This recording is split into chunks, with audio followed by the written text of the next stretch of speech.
بسم اللہ الرحمن الرحیم رب اشرح لی صدری ویسر لی امری واحلل عقدۃ من لسانی یفقہوا قولی۔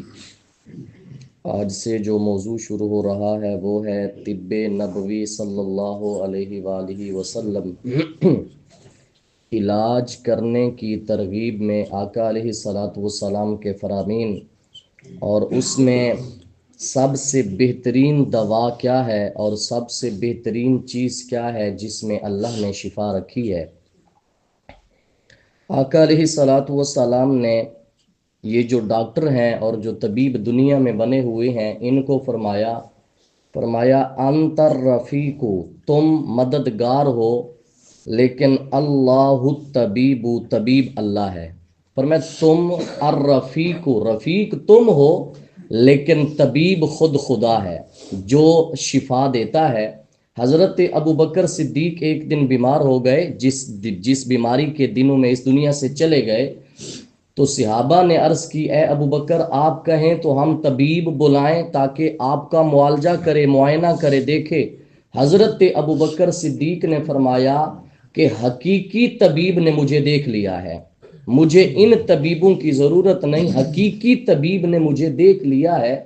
حدیث پاک کے اندر آتا ہے یہ علاج کرانے کا حکم آقا نے فرمایا تداووا عباد اللہ، اے اللہ کے بندو علاج کیا کرو، دوائی کی کرو۔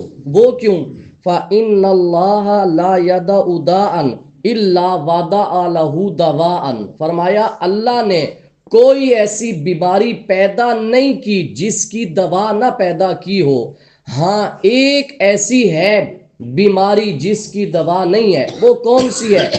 آقا علیہ الصلوۃ والسلام نے فرمایا الحرم، فرمایا وہ بڑھاپا ہے، یہ ایسی بیماری ہے جس کا علاج کوئی نہیں ہے۔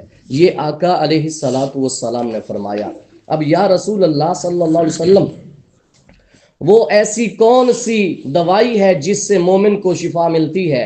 فرمایا علیکم بالشفاءین، فرمایا اپنے اوپر دو شفا کو لازم پکڑو، ایک ہے الاصل شہد اور دوسرا ہے القرآن۔ فرمایا قرآن جیسی شفا اور نہیں ہے، دنیا میں قرآن جیسی شفا ہے ہی نہیں۔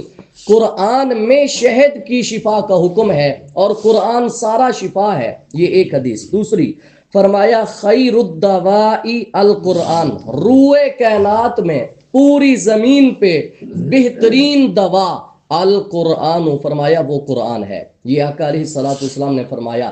اب یا رسول اللہ کوئی نسخہ بتا بھی تو دیں، تو میرے آقا نے قرآن سے بتایا۔ فرمایا استشفوا بما حمد اللہ، فرمایا رب کے اس قرآن سے شفا طلب کرو جو رب نے اپنی حمد خود آپ کی ہے، مخلوق نے ابھی نہیں کی تھی، اللہ نے خود کی ہے۔ اللہ کیا فرماتا ہے؟ الحمدللہ رب العالمین۔ اور اللہ آخری سپارے میں فرماتا ہے قل هو اللہ احد، فرمایا ان جیسی صورتوں سے شفا طلب کیا کرو۔ وہ کیوں؟ آقا علیہ الصلوۃ والسلام نے فرمایا فمن لم یشفہ القرآن، فرمایا جس کا یقین کامل قرآن کی شفا پر نہیں ہے، فرمایا اللہ اس کو شفا کبھی نہ دے۔ یہ اور ہم کب آتے ہیں؟ آخری مرحلہ ہوتا ہے اور بلا کر لے آتے ہیں سورہ یاسین پڑھی جائے تاکہ روح نکل جائے۔ پوری زندگی قرآن سے شفا طلب نہیں کی، پوری زندگی قرآن کھول کر نہیں پڑھا، لیکن سورہ یاسین صرف اس لیے آئی کہ ہم اس کو اپنے مردوں پہ پڑھیں تاکہ روح آسانی سے نکل جائے۔ میرے آقا صلی اللہ علیہ وسلم نے فرمایا زندہ ہوتے ہوئے بھی اس سے شفا طلب کیا کرو، اس پر عمل کیا کرو۔ فرمایا جو قرآن سے شفا نہیں طلب کرتا، فرمایا اللہ اس کو شفا بھی نہ دے۔ یہ حدیث پاک ہے۔ دعا اللہ تعالی ہم سب کو عمل کی توفیق عطا فرمائے۔